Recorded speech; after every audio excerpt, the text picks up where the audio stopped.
Hello good morning students, how are you. I think ये सब अच्छे होंगे सभी। आज हमारा जो टॉपिक है जो सोलर सिस्टम से रिलेटेड वो है Galaxy and the universe. Student, इसी के साथ हमारा आज का टॉपिक ख़त्म हो जाएगा। इसी के लिए मैं आपको रिवीजन के तौर पर बता देती हूँ कि जितना भी हमने चैप्टर रिवाइज किया है उसमें जो सोलर सिस्टम को लेकर हमने जिन भी टॉपिक को डिस्कस किया है, अब उसमें हम लास्ट टॉपिक जो है वो गैलेक्सी है वो डिस्कस करेंगे। गैलेक्सी के बारे में मैं आपको बताते हुए कहना चाहूँगी कि गैलेक्सी उस समूह को कहते हैं जिसमें अनगिनत तारों का ग्रुप होता है। Okay, a hug system of the billions of star. Students, billion of star, billions अरबों खरबों की गिनती होती है। किसी की भी चीज़ को आप अगर शो नहीं कर सकते या उसकी क्वांटिटी नहीं बता सकते, उसके नंबर्स नहीं बता देते, दैट इज़ वो चीज़ बिलियंस में कहलाती है। तो huge systems of billions of star यानी कि स्टार्स का वो ग्रुप जिसमें बिलियंस यानी कि करोड़ों की तादाद में स्टार्स होते हैं। Clouds of the dust and gases, और जिसमें बहुत सारे क्लाउड्स होते हैं, डस्ट होती है, गैसेस होती हैं, जिस ग्रुप में इज कॉल्ड गैलेक्सी। ऐसे ग्रुप को हम क्या कहते हैं? गैलेक्सी। ओके स्टूडेंट, यहाँ तक समझ में आया? Our solar system is a part of a galaxy called आकाश गंगा और द मिल्की वे।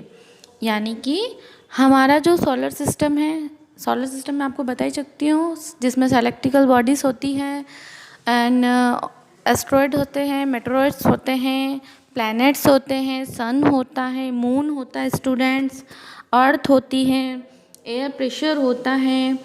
उसमें हमारा उस सोलर सिस्टम का एक पार्ट होता है गैलेक्सी, जिसको हम आकाश गंगा या मिल्की वे के नाम से भी बुला सकते हैं। There are the billions of such galaxies that make up the universe। अब क्या होता है स्टूडेंट्स कि जो हमारी गैलेक्सी है ना, उसमें भी ये है कि गैलेक्सी एक नहीं होती है, गैलेक्सी बहुत सारी होती है आकाश में, और उनका जो ग्रुप होता है ना उसकी भी लिमिटेशंस बिलियंस में होती है। समझ में आया स्टूडेंट्स?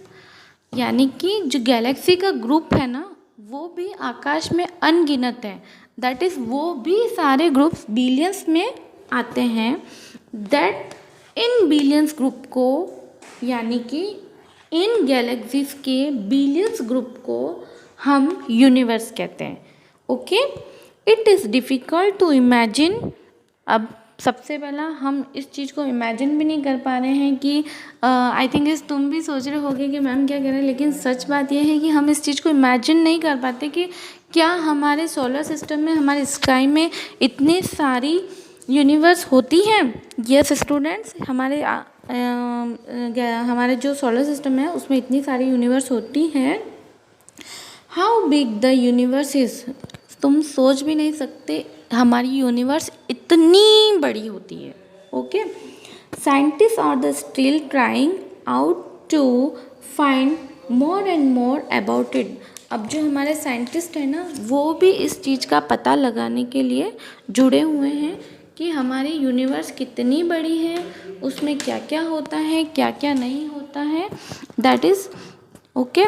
अब हमारे सोलर सिस्टम में सबसे जो मेन इम्पोर्टेंट है वो है क्या है? गैलेक्सी। और दैट इज़ गैलेक्सी के भी कितने अरबों खरबों मिलियंस में जुड़ के क्या बनी हुई है? यूनिवर्स।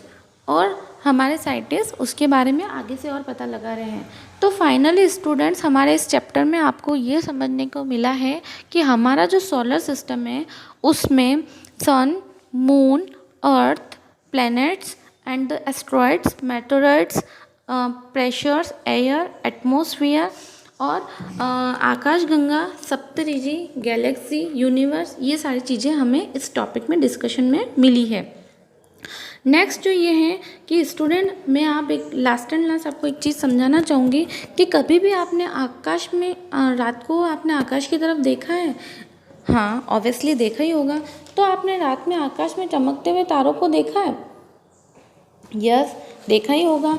तो आकाश में आपने देखा होगा कि एक तारा जिसमें बहुत ज़्यादा चमक होती है, और किसी किसी में तारों में स्टार्स में चमक कम होती है। तो अब मैं आपको बता देती हूँ कि हमारे सोलर सिस्टम में जो सन है उसके चारों तरफ जो प्लैनेट्स चक्कर लगा रहे हैं वो बहुत ही फास्ट तरीके से सन के चारों तरफ चक्कर लगाते हुए आगे बढ़ रहे हैं। ठीक है स्टूडेंट, ये चीज़ बहुत ही फास्ट तरीके से चल रही है कि सूर्य तेज़ी से आगे निकल रहा है और ये सारी हमारे जो प्लैनेट्स हैं जो उसके चारों तरफ चक्कर लगाते हुए बहुत ही फास्ट तरीके से आगे की तरफ निकल रहे हैं। दैट इज़, इस चीज़ को हम कहते हैं हेलिकल पैटर्न। हेलिकल पैटर्न का मतलब होता है किसी चीज़ का तेज़ी से आगे बढ़ना। ओके, तेज़ी से आगे बढ़ने के बाद में ये होता है कि ये चीज़ हमें आँखों से साफ तरीके से दिखाई नहीं देती, हम सिर्फ यूनिवर्स में कहीं कहीं पर गैलेक्सी देख सकते हैं अपनी आँखों से। बाय द वे बाकी दूसरी चीज़ें हमें खुली आँखों से नहीं दिखाई देगी। ओके, एंड लास्ट मैं आपको एक चीज़ बता देती हूँ कि हमारी यूनिवर्स जो है उसका हम सिर्फ और सिर्फ जितना भाग देख सकते हैं अपनी आँखों से वो है सिर्फ और सिर्फ 5%। Yes students, only and only 5% students हम देख सकते हैं। बाकी 69% जो पार्ट है वो तो हमने कभी शो ही नहीं हुआ है, वो तो हमें कभी दिखाई नहीं दिया है। एंड 26% जो पार्ट है वो डार्क मैटर में आता है। ओके स्टूडेंट, यानी कि हम जो जितना पार्ट देखते हैं वो कितना है, ओनली एंड ओनली 5%। इसी के साथ आपका स्टूडेंट आज का टॉपिक ये ख़त्म हो जाता है, इसके साथ ये चैप्टर भी ख़त्म हो जाता है। नेक्स्ट 2 डेज़ की वीडियोस में मैं आपके साथ क्वेश्चन आंसर्स को डिस्कस करूँगी और उसके बाद हम नेक्स्ट टॉपिक स्टार्ट करेंगे। आई होप आपको बहुत अच्छे से समझ में आया हो।